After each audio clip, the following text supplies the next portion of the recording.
நல்வாழ்த்துக்கள். இந்த மொத்த பிரபஞ்சமும், அதை நம்ம யூனிவர்ஸ் அப்படின்னு நம்ம சொல்கிறோம்.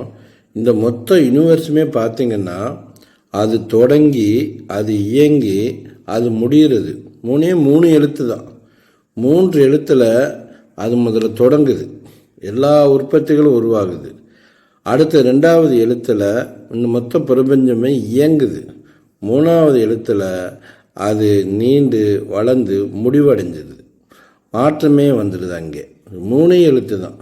ரொம்ப ரொம்ப அதிசயம், ஆனால் உண்மை. அதை சாதாரணமாக எல்லா பேரும் யூஸ் பண்ணிகிட்ருக்குறாங்க. அதை புரிஞ்சு யூஸ் பண்ண இன்னும் நல்லா இருக்கும். இப்போ நம்ம உதாரணத்துக்கு நம்ம சாதாரணமாக சொல்லி பார்த்தோம்னா நம்முடைய வயிறு, அடிவயிறு, மேலூர் எல்லாமே சேர்த்து சுருங்க செஞ்சு சொல்லி பாருங்களேன். அது மாதிரி நம்ம சொல்ல போகிறப்போ பார்த்திங்கன்னா டோட்டலாகவே, அதாவது நம்ம உடம்புல 3 விதமான சக்கரம்னு சொல்லுவாங்க. மூலாதாரம், சுவாதிஷ்டானம், மணிபூரகம், 3மே இயங்கும். அது எப்படி இயங்குங்கிறதே நான் சொல்கிறேன் உங்களுக்கு. இந்த பிரபஞ்சத்திலே அதே மாதிரி பார்த்திங்கன்னா 7 விதமான அடுக்குகள் இருக்குது, 7 விதமான சக்கரங்கள் இருக்குது. அந்த உள்ள 3 அடுக்கு என்ன பண்ணால் அந்த 3 அடுக்குமே உற்பத்தி ஸ்தானத்தில் உள்ளது பிரபஞ்சத்தில்.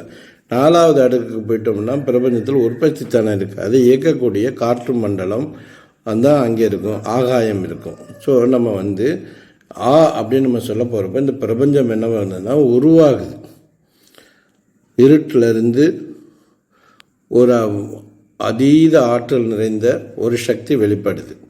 அப்படி வெளிப்படுறதுக்கு காரணம் ஆதி சிவம் என சொல்லக்கூடிய அந்த ஹைட்ரஜன் பார்ட்டிக்கிள் தான், ஒளி தான். அந்த ஒளி எப்போ இருள் நுழையுதோ அப்போ அந்த ஆங்கிற சத்தம் தொடங்கி இந்த மொத்த பிரபஞ்சமே உருவாக ஆரம்பிக்கும். அடுத்து நம்ம அப்படின்னு நம்ம சொல்கிறோம் அப்படின்னு சொன்னால் அந்த உருவான பிரபஞ்சம் இயங்க ஆரம்பிக்கும். இதெல்லாம் சூட்சுமமாக தான் நடக்கும். அதாவது மூலப்பிரதி நம்ம சொல்கிறோம்ல, இப்போ ஒரு வீடு கட்டுறோம்னா அதுக்கு நம்ம என்னென்னா பிளான் போடுவோம், இப்படி தான் இந்த வீடு இருக்குன்னு நல்லாயிருக்கும். இந்த எல்லா பிளானுமே இந்த 3 எழுத்தில் உருவாகிடும். அது உருவானதுக்கப்புறம் இயங்குறப்பவும் இந்த அதே ஒர்க் ஆகும். அது எப்படி ஒர்க் ஆகுங்கிறத நம்ம அதுக்கப்புறமா பார்க்கலாம். ஃபஸ்ட்டு இந்த கிரியேஷனுக்கு சொல்லிடுறேன். கிரியேஷன் ஆண் சொல்ல போகிற பிறகு நம்ம என்ன பண்ணுறோம், மூலாதாரம், அதாவது நம்ம உடம்புல சுவாதிஷ்டானம், மூலாதாரம், மணிபூரக சக்கரம் இருக்குது.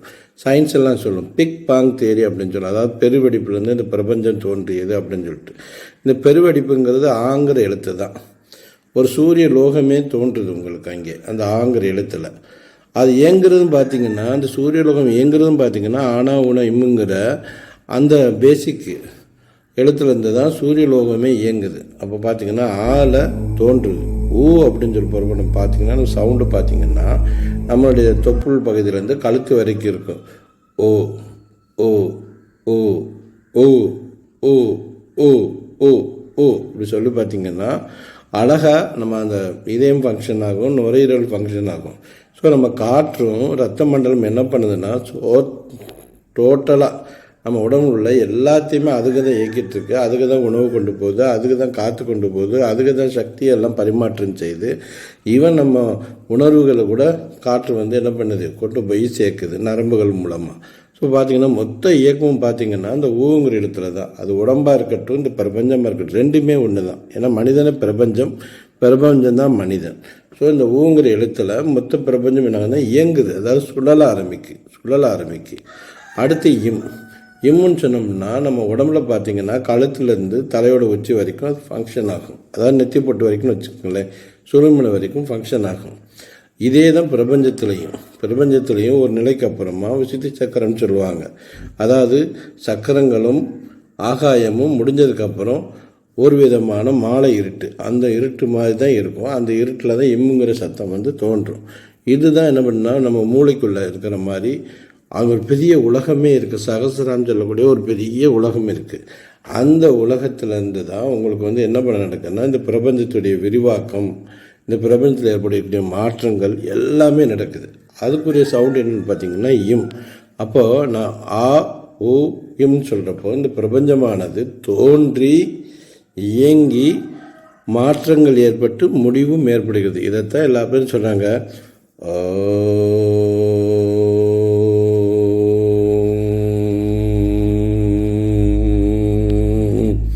அப்படிங்கிறப்ப அந்த விரிவாக்கம் நடந்துகிட்டே இருக்கும். இப்போ சில மதங்களில் பார்த்தீங்கன்னா ஆமீன் அப்படின்னு சொல்லுவாங்க, அல்லது ஆமன் அப்படின்னு சொல்லுவாங்க, இன்னும் போடுவாங்க. இன்னும் என்னன்னு பார்த்தீங்கன்னா மீண்டும் இப்போ வந்து நம்ம வந்து யூனிவர்ஸோட எண்டுக்கு நம்ம இந்த ஓங்கிற சவுண்டில் வந்து மேலே போயிட்டாலும் நம்ம மீண்டும் பூமிக்கு வரணும்ல. நான் பூமின்னு அர்த்தம், நிலம்னு அர்த்தம். நான் அந்த 5 எழுத்துக்கு அப்புறம் நான் சொல்கிறேன். நான் எர்த்துன்னு அர்த்தம், பூமின்னு அர்த்தம். அப்போ நம்ம எவ்வளோ தூரம் போனாலும் சரி மீண்டும் பூமிக்கு வர்றதுக்காண்டி, பூமியிலோட வாழ்க்கைக்கு வர்றதுக்காண்டி இந்த இன்னும் யோசிக்கிறாங்க. இன்னும் சொல்கிறாங்கன்னா நான் சொல்லுவாங்க.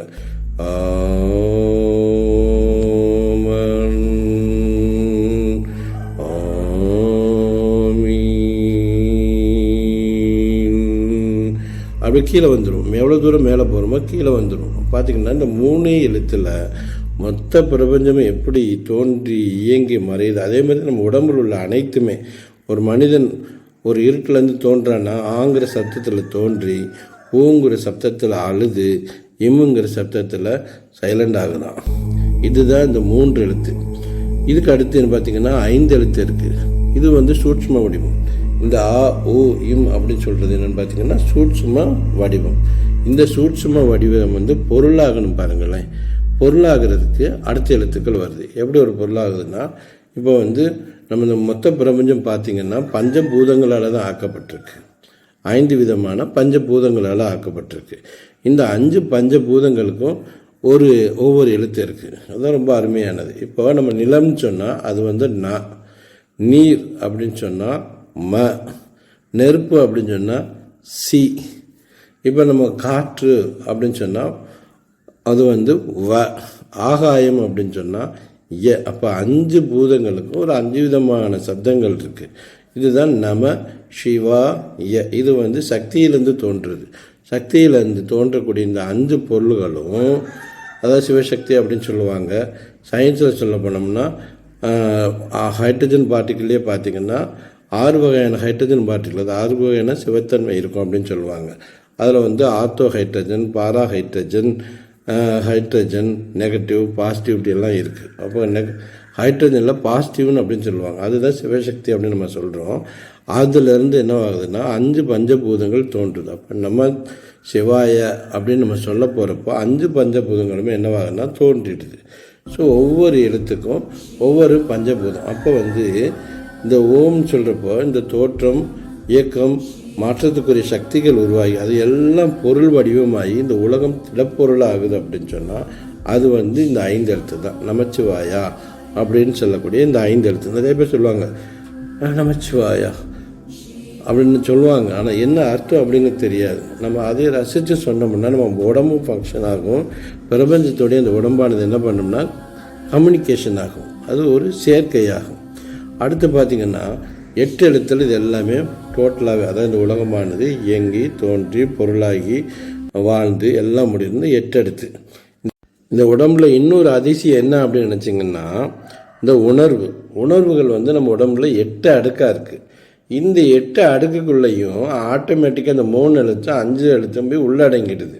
ஸோ நம்ம இந்த உடம்புல இருந்துக்கிட்டு நம்ம ஜீவனாக இருந்துக்கிட்டு இந்த 5 எழுத்துக்களை வந்து நம்ம வந்து என்ன பண்ணுறோம்னா பயன்படுத்தி பஞ்சபூதம், இப்போ நம்ம பக்கத்தில் இருக்கிறது நெருப்பா, நீரா, அல்லது நிலமா, அல்லது காற்றா அப்படி நம்ம உணர்றோம் பாருங்களேன். இந்த உணரக்கூடிய சக்தியை இந்த 5 எழுத்தும் தருது. இதுக்குள்ளே நம்ம உடம்புக்குள்ளே உணர்வுகளில் போய் உட்காந்து அதுக்கடுத்து இந்த ஆனா ஊனா இம்முங்கிறது இந்த உடம்பு மொத்தத்தை என்ன பண்ணுது, இயக்குது.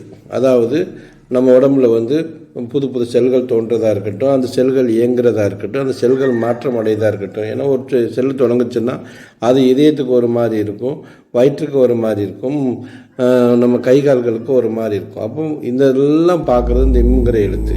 இப்போ பார்த்திங்கன்னா ஒவ்வொரு எழுத்துக்கும் ஒவ்வொரு பவர். இப்போ நம்ம சாதாரணமாக மூச்சு விடுறோன்னு பார்த்துக்கோங்களேன். சோ ஹம், ஸோ ஹம் அப்படின்னு சொல்லிட்டு சொல்லுவாங்க, கேட்டிருப்பீங்க. ஸோ அப்படின்னு பார்த்தீங்கன்னா மூச்சு வந்து உள்ளே இழுக்குது. அப்படின்னு சொன்னால் மூச்சை விடுது. அப்போ நம்ம சுவாச காற்றை பார்த்திங்கன்னா 2 இடத்துல உள்ளடங்கி இருக்கும். சுவாசங்கிறது உயிர். எப்போ நம்ம சோகம் சொல்லுவோம் நம்ம உயிரானது உள்ளே வந்து வெளியேறி நமக்கு அடுத்து மூச்சு வர்றதுக்கு அடுத்த எனர்ஜி ஃபார்ம் ஆகிறதுக்கு அது ஹெல்ப் பண்ணிக்கிட்டு இருக்கு. அதான் நம்ம மீண்டும் நம்ம உயிரோடு இந்த உலகத்தில் இருக்கிறதுக்கு இந்த 2 எழுத்து ஃபங்க்ஷன் ஆகுது. ஸோ ஓர் எழுத்துங்கிறது ஒளி. அது வந்து என்னென்னு பார்த்திங்கன்னா ஆ தான். இந்த ஆ வந்து ரொம்ப ரொம்ப சைலண்டாக ஆதியாக இருக்குது. ஊங்கிறது ஆதி லோகத்திலேருந்து பரபிரம்மலோகமாக இருக்குது. எம்ங்கிறது பிரம்மலோகமாக இருக்குது. ஸோ ஒரு 3 லோகம்தான் இந்த பிரபஞ்சமே. ஆதி லோகம், பரபிரம்ம லோகம், பிரம்மலோகம். இந்த 3 லோகத்திலேருந்து தோன்றது தான், அதாவது பிரம்மலோகத்திலேருந்து தோன்றது தான் சூரிய லோகம். சூரியன் அணு வடிவத்திலையும், அதை குவாண்டம் பிசிக்ஸ் சொல்லுவாங்க, அந்த வடிவத்தில் இயங்குது. ஓயும். அப்போ அது சூரிய லோகத்தில் தோன்ற அனைத்துமே தோன்றும், இருக்கும், மறையும். அதுகளுக்கு காலம் உண்டு. தோற்றம்னு ஒரு காலம் உண்டு, இருக்கிற நிலைக்கு ஒரு காலம் உண்டு, இறப்புக்கு ஒரு காலம் உண்டு. அதனால் இங்கே உருவாகிற எல்லாமே தோன்றி என்னவாகுதுன்னா மறைஞ்சு போயிடுது சூரிய லோகத்தில். ஆனால் பிரம்மலோகத்தில் அப்படி கிடையாது. பரபிரம்மலோகத்தில் அதை விட சம்மந்தமே இல்லை. ஆதிலோகங்கிறது அது அப்படியே உள்ளது. ஸோ இந்த 3 எழுத்துலேருந்து எல்லா உலகங்களுமே உள்ளடங்கி அதுக்குள்ளவே எல்லாமே விரிவடைஞ்சு இருக்குது. ஒவ்வொரு எழுத்துக்கும் ஒவ்வொரு பவர் இருக்குது. நாங்கள் கூட தமிழ் எழுத்து, அதாவது உயிருக்குன்னு எழுத்துக்கள் இருக்குது. ஆனாவிலேருந்து அக்கனா வரைக்கும் உயிர் எழுத்துக்கள். அந்த ஆ, இ, உ, ஏ, ஓ, ஔ, அஹ் நீங்கள் சொல்கிற பார்த்தீங்கன்னா உடம்புல டச்சே ஆகாது. ஒன்லி அது காற்றுலேயே இருக்குது. இதை தான் நம்ம உயிர் அப்படின்னு சொல்லுவோம். உடம்போட சென்ட்ரலில் ஃபங்க்ஷன் ஆகும். இதே நாங்கள் ஒரு பாட்டாக பாடியிருக்கிறோம். அண்ட சராசரமானவனே, அகிலமுமானவனே, ஆட்சியாளனே, ஆனந்தமயமானவனே, இருப்பிடத்திலிருந்து இதயம் மாணவனே. ஒரு சாங் உள்ளே பாடியிருக்கிறோம். அது உள்ள நம்ம யூடியூப்லேயே அந்த பாட்டை எங்களுடைய அமைப்பின் சார்பாக அது உள்ளே போட்டு இருக்கிறோம். ஆனாவிலேருந்து அக்கனா வரைக்கும் அந்த பாட்டை கேட்டால உயிரோட சப்தங்கள் காலையில் எல்லார் உடலுக்குள்ளேயும் புகுந்து அவங்களுக்கு மிகுந்த ஆற்றலை அளிக்கக்கூடிய ஒரு சக்தியை அந்த பாட்டே தரும். ஏன்னா அந்த சப்தங்கள் தான். இந்த பிரபஞ்சமே 2 பொருளால் தான் மூலப்பொருளாக்கப்பட்டது. ஒன்று ஒளி, இன்னொன்று ஒளி. அதாவது ஒன்று லைட்டு, ஒன்று டார்க்கு. 2நால தான் இந்த மொத்த பிரபஞ்சத்துடைய மூலப்பொருளே அதுதான். இந்த 2லேருந்து அனைத்தும் வருது. நீங்கள் இருட்டுன்னா பயப்படாதீங்க, அது உங்களுக்கு சக்தி. வெளிச்சம்னா பயப்படாதீங்க, அதுதான் உங்களுடைய மனம். இந்த சக்தியும் மனமும் தான் ஆட்டோமேட்டிக்காக இந்த உலகத்தில் நம்மளை ஈர்க்க வச்சிட்ருக்கு, உணர வச்சிட்ருக்கு. எல்லாமே அதுகளாக தான் இருக்குது. நல்வாழ்த்துக்கள். இந்த வீடியோ உங்களுக்கு பிடிச்சிருந்தா லைக் பண்ணுங்கள், ஷேர் பண்ணுங்கள். உங்களுக்கு ஏதாவது சந்தேகம் இருந்தால் கமெண்ட் செக்ஷனில் கமெண்ட் பண்ணுங்கள். இன்னும் இந்த சேனலை சப்ஸ்கிரைப் பண்ணாமல் இருந்தீங்கன்னா சப்ஸ்கிரைப் பண்ணிக்கோங்க.